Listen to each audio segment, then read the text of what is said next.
Good morning, Vande Mataram, सुप्रभात आप सभी को। तो बचे हुए टॉपिक को आज हम लोग कंटिन्यू करेंगे। कल हमारा यहाँ तक संचालकों की सूची तक टॉपिक जो है वो कंप्लीट हो गया था।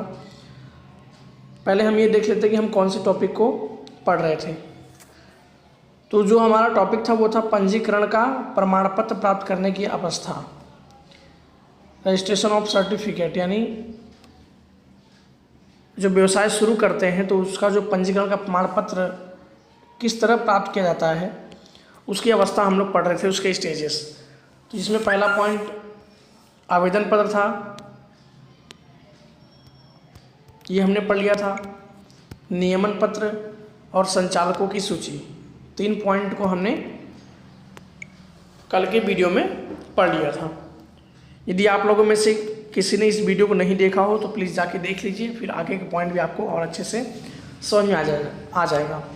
तो आज का जो टॉपिक है वो है संचालकों की लिखित सहमति और शपथ पत्र। मतलब कल जो हमने पढ़ा था कि संचालकों की सूची, कंपनी के अंदर जो व्यक्ति संचालक के रूप में काम करेंगे उन्हें अपना नाम, पता, व्यवसाय, उम्र और राष्ट्रीयता आदि चीज़ दर्शाकर एक सूची यानी एक लिस्ट बनाकर कंपनी स्टाफ्स को भेजी जाएगी। और हमने ये भी पढ़ा था कि इन सभी संचालकों में जितने संचालक होंगे उसमें कम से कम एक महिला संचालक होना आवश्यक है। ये तो कल का वीडियो में था। तो अभी इसी से रिलेटेड जो हमारा 4 नंबर का पॉइंट है, जो भी कंपनी के अंदर संचालक होंगे उनकी लिखित सहमति, रिटन कंसेंट और एक शपथ पत्र चाहिए। कंपनी स्टाफ्स को पेश करना पड़ता है, जिसके अंदर क्या लिखा रहता है, प्रत्येक संचालक रजिस्ट्रार को संचालन करने का दायित्व उसकी इच्छा से स्वीकृत करता है, ऐसे लिखित सहमति देनी पड़ेगी। यानी जो भी संचालक होंगे वो कंपनी के रजिस्ट्रार्स को अपनी इच्छा से वो दायित्व को स्वीकार कर रहे हैं ऐसा लिखित में देंगे। एक लिखित सहमति कंपनी के रजिस्ट्रार्स को देना पड़ेगा कि मैं कंपनी का संचालन और दायित्व अपनी इच्छा से स्वीकार करता हूं, ऐसा संचालक एक लिखित कंपनी रजिस्ट्रार्स को देंगे। तदुपरांत भरपाई पूंजी देने वाला प्रथम संचालक, जो संचालक भरपाई पूंजी भरते हैं वो संचालक को रजिस्ट्रार्स के समक्ष, मतलब रजिस्ट्रार्स के सामने निम्नलिखित बातों का शपथ पत्र प्रस्तुत करना पड़ता है, जिसमें लिखा रहता है, शपथ पत्र वो देंगे, पढ़ेंगे वहाँ पर।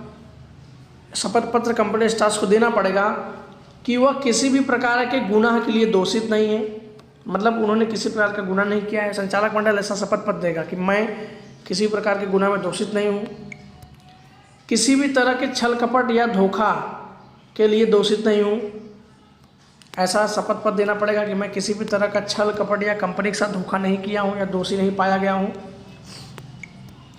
और रजिस्ट्रार्स के संबंध जो जानकारी दी है वो सही तथा पूर्ण है, और कंपनी रजिस्ट्रार्स के समक्ष में जो बातें की जानकारी दिया हुआ हूँ वो एकदम सही है और पूरा है, ऐसा शपथ पत्र कंपनी रजिस्ट्रार्स को देना होगा। उसके बाद आता है घोषणा पत्र। घोषणा पत्र में है डिक्लेरेशंस, यानी घोषणा पत्र में क्या क्या आता है वो देखिए। कंपनी की स्थापना के लिए कानून द्वारा सूचित सभी व्यवस्थाओं का पालन किया गया है, ऐसा दर्शाता निवेदन कंपनी रजिस्ट्रार्स के समक्ष पंजीकृत कराना पड़ता है।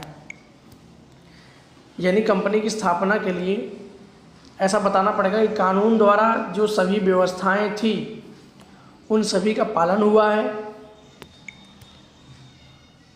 ऐसा निवेदन यानी ऐसा एक दरखास्त कंपनी रजिस्ट्रार्स के समक्ष पंजीकृत करवाना पड़ेगा। यानी ऐसा एक डिक्लेरेशन देना पड़ेगा, यानी घोषणा पत्र में ऐसा छपा होना चाहिए। जो भी आप घोषणा पत्र बनवाएंगे वकील के पास से कहीं से भी, उसमें ऐसा लिखा होना चाहिए कि कानून की जो भी व्यवस्थाएं हैं उन सभी व्यवस्थाओं का पालन किया गया है और सभी धाराओं का भी पालन किया गया, उल्लंघन नहीं किया गया, ऐसा आपको घोषणा पत्र में लिखवाना पड़ेगा।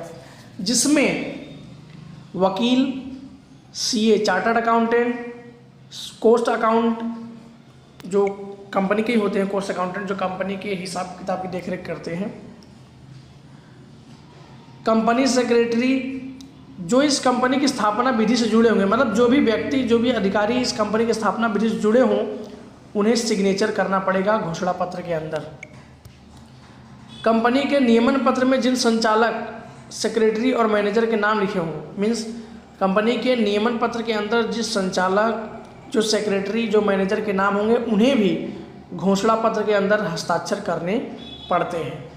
ये हो गया अवस्था नंबर 5। अब है स्टेज नंबर 6। ये पूरा हो जाएगा, इसके बाद कंपनी क्या करेगी, आपको व्यवसाय शुरू करने का प्रमाण पत्र दे देगी। अन्य कंपनी में हित विषयक निवेदन, disclosure of interest in other company, यानी जो व्यक्ति संचालक होंगे वो उनका अन्य किसी कंपनी के साथ जुड़े होंगे यदि वो, तो ऐसा कंपनी रजिस्ट्रार्स को बताना पड़ेगा। यदि कंपनी के संचालक, मैनेजर, सेक्रेटरी या भरपाई पूंजी देने वाला व्यक्ति यदि अन्य किसी कंपनी में, मतलब दूसरे किसी कंपनी में जुड़ा हो, तो उस कंपनी में उसका हित हो, इस संबंध में संपूर्ण जानकारी रजिस्ट्रार्स के समक्ष देनी होगी। मतलब कंपनी के सेक्रेटरी, संचालक या मैनेजर जो भी हों, यदि वो दूसरे किसी कंपनी में भी जुड़े होंगे और उसमें उनका कोई हित होगा, मतलब वो पैसा दिए होंगे या शेयर खरीदे होंगे, तो ऐसी संपूर्ण जानकारी रजिस्ट्रार्स को देनी पड़ेगी। तो ये पंजीकरण प्रमाण प्राप्त करने की अवस्था थी 6। ये पूरा हो जाता है तो लास्ट पॉइंट है पंजीकरण का प्रमाण पत्र, सर्टिफिकेट ऑफ इनकॉर्पोरेशंस।